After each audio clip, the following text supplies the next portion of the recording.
Hello, welcome to Jessie at Home. In this video I'm going to show you the basics of making the crochet dragon wing scarf. And what I'm going to do is I'm going to show you the first few rows, then I'm going to skip ahead to the increases, and then I'm going to skip ahead to the end. So by the time we're done, you'll have all the basics you need and you should be able to make the scarf no problem along with the directions. Alright? So, to begin, this video was a request and I didn't happen to have in my stash the exact yarn that the pattern calls for, so I'm using Red Heart Sparkle Soft, which should be a reasonable replacement for the yarn for the Crystal Palace Panda Silk that this pattern requires. I have not checked my gauge, so at the beginning of this pattern there is a little pattern that shows you how to make a gauge swatch and how to check it. So you'll want to check your gauge if you're doing, even if you're not replacing your yarn, you'll want to check your gauge to make sure that things are going to work out properly for you. Now once you've done that and you have your correct hook and your correct yarn, that's where we're going to go from here. So like I said, I have the Red Heart Sparkle Soft. I have my Knitter's Pride Waves hooks. I'm using an I, which is not a 9 or 5.5 millimeter. But you're going to use whatever you need to get your gauge. So here we go with the pattern. And to start off, we're going to chain 8. 1, 2, 3, 4, 5, 6, 7, 8. And we're going to place a slip stitch in the 7th chain from the hook. So 1, 2, 3, 4, 5, 6, 7. Here is my 7th chain. I'm slip stitching into there.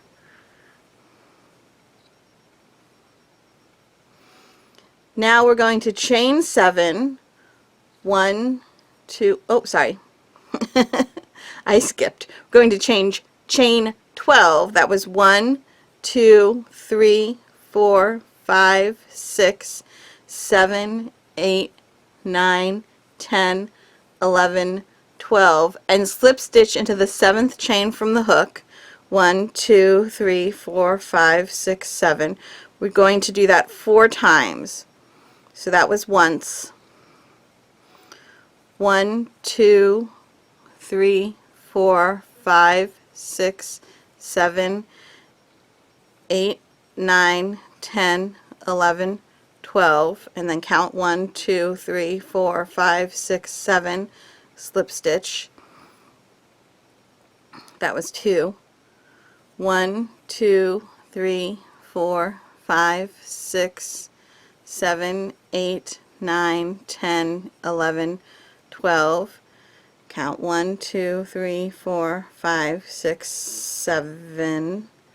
Slip stitch into that one. If I can keep a hold of everything. Pull out more yarn.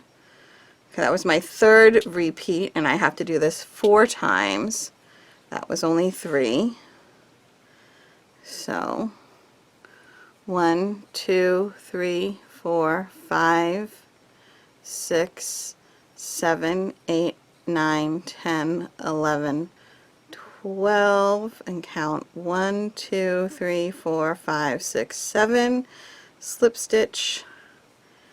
My computer went to sleep. Okay, now we're going to chain 2. 1, 2. Turn half double crochet in the 2nd chain from the hook. So we just did 1, 2, and we now want a half double crochet back into the 2nd stitch from the hook. So there's a half double crochet right there. Now we're chaining 7. 1, 2, 3, 4, 5, 6, 7. We are skipping the 7 chain loop. See that 7 chain loop?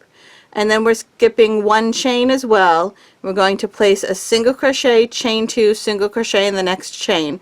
We're doing that twice. So skipping 1 chain, single crochet, chain 2, single crochet. So we're skipping this all together. Skip 1 chain, and the next one we place a single crochet, chain 2, single crochet.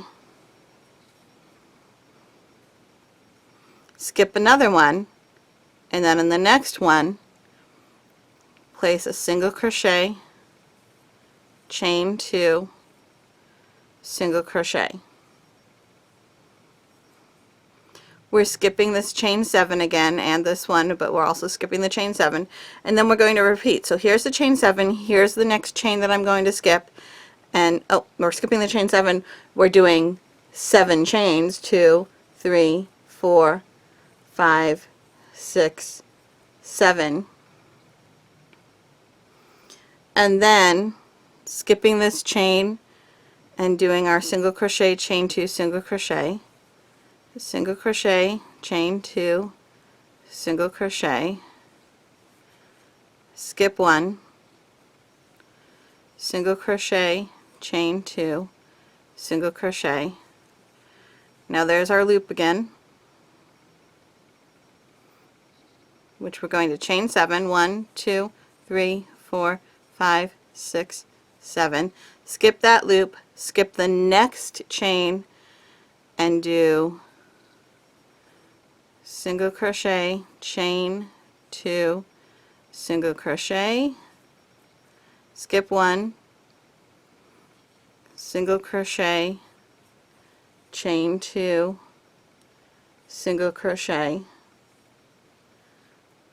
Now we're going to chain 7 again, 1, 2, 3, 4, 5, 6, 7, and place a half double crochet. Oh, I skipped one. I missed a repeat. Okay, so here's our chain 7, which we're skipping. We're skipping this chain 1, single crochet, chain 2, single crochet. See, at this point you don't necessarily have to count your repeats because it becomes obvious. So that's how I knew I missed a repeat there. I counted wrong in my head because I wasn't at the end yet. If you're not at the end yet, you're not done yet. Single crochet, chain 2, single crochet, chain 7 again, 1, 2, 3, 4, 5, 6, 7. I have hit a knot in my yarn. Let me examine it, figure it out. Okay, and now we're placing a half double crochet in the very last chain. So here's the chain 7 we skipped, here's my last chain, and I'm placing a half double crochet in my last chain, and that is the end of the first row. So you have this really weird looking piece that makes you go, what did I do? And you did it right. Okay, it's weird looking. It's going to remain weird looking. We'll do another row or two before the repeats, and then we'll do a couple rows of the repeats so you can see that. So we now turn for row 2, rows 2 through 58. We turn, we chain 1, which was not counting as a stitch, and we're going to half double crochet in the half double crochet that we had just made.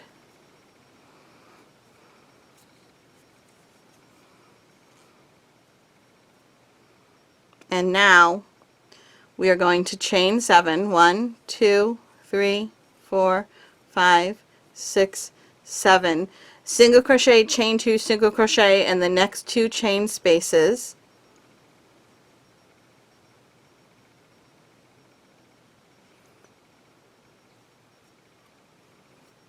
So, sorry, my computer went to sleep again. Okay, single crochet,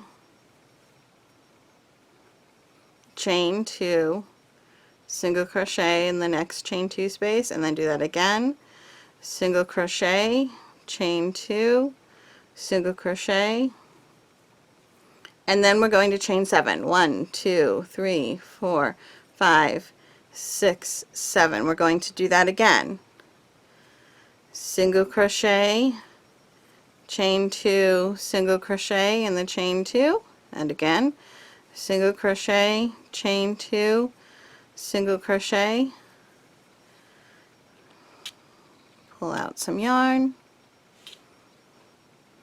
chain 7, 1, 2, 3, 4, 5, 6, 7, single crochet, chain 2, single crochet in the chain 2, and we're going to do that again in the next one, single crochet, chain 2, single crochet, and then skip 7 and chain 7, 1, 2, 3, 4, 5, 6, 7, skip over the chain 7, come to the next chain 2, single crochet, chain 2, single crochet, and in the next one, single crochet, chain 2, single crochet, chaining 7 one more time, 1, 2, 3, 4, 5, 6, 7.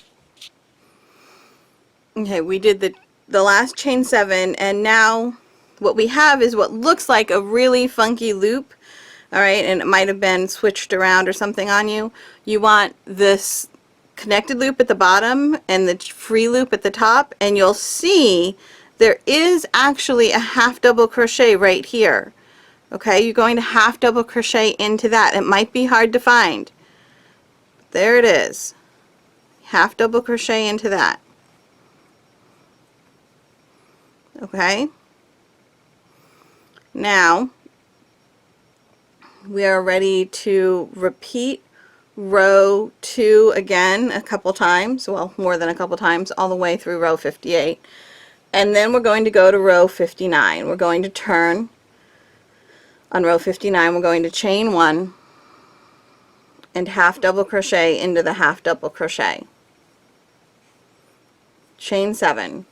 1, 2, 3, 4, 5, 6, 7.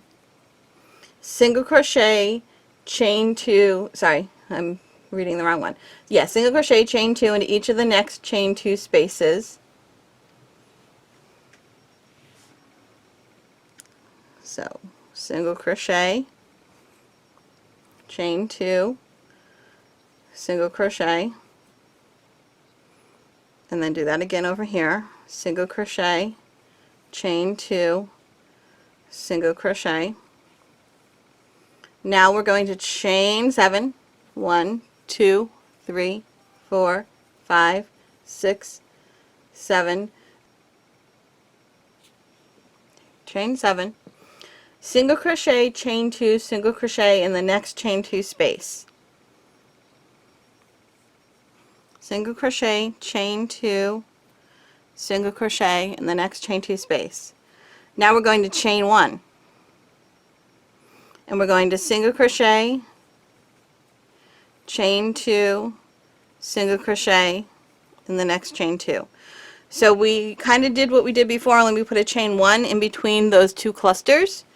Okay, and we're going to do that one more time. We're going to chain 7. 1, 2, 3, 4, 5, 6, 7. Single crochet, chain 2, single crochet in the next chain 2 space.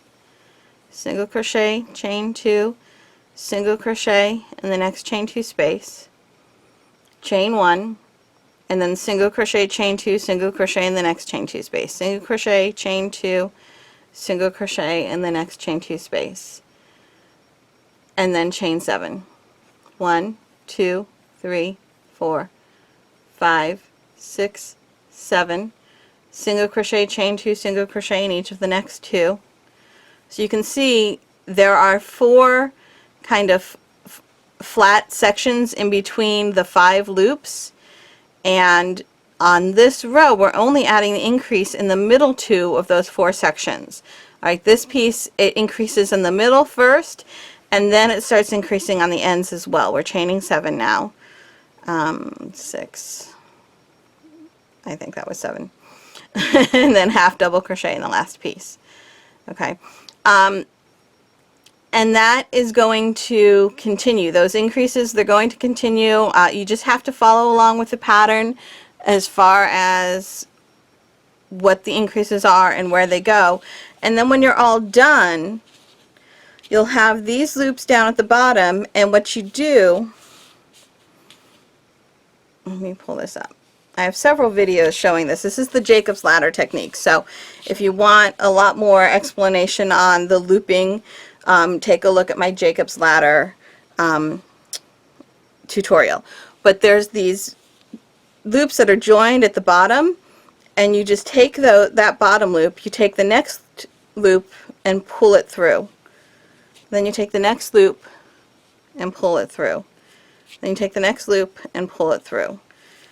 And you end up with this, with the spines of these wings. So let me show you again. Okay, here's a loop at the bottom, Here's the next loop. I'm just going to pull it through, and now I have a new loop. Here's the next loop. I'm going to pull it through. Now I have a new loop. Here's the next loop. I'm going to pull it through. Now I have a new loop. Okay? So you just will do that, and then you're going to follow that last row that will show you how to seal these down so that they don't just keep coming unhooked. You can, if you're impatient, you know, loop a little ways as you go, but what'll happen is as you're working, you'll end up unlooping them a little bit. The last row, the end of this pattern will have you seal all of those down so that they will not come unlooped, and you will have a finished piece. All right, so hopefully that gives you, those of you who are having a hard time getting started with this pattern, that should give you the instructions you need. And at this point you should be able to finish the entire pattern just taking your time, reading the instructions. Some of the repeats you have to just kind of go one step at a time. You might want to print it out and kind of highlight as you go. Whatever works for you. Just take it one step at a time. If you do a row and it's just all sorts of wrong, undo that row and do it again. Sometimes it's easier just to undo the entire row and start over than to try to figure out where in the world you went wrong. Okay, trust me, I spent a lot of time undoing my work. I get distracted by the kids or the husband or the TV or a rumbling belly or a doorbell or a phone or just anything, and then I don't know where I was and I have to go back to the beginning of the row, which is a lot easier in crochet than knit. So be happy this is crochet. Alright, so there you have it. Hopefully that helps you all out, and thank you for using my patterns. Have a great day.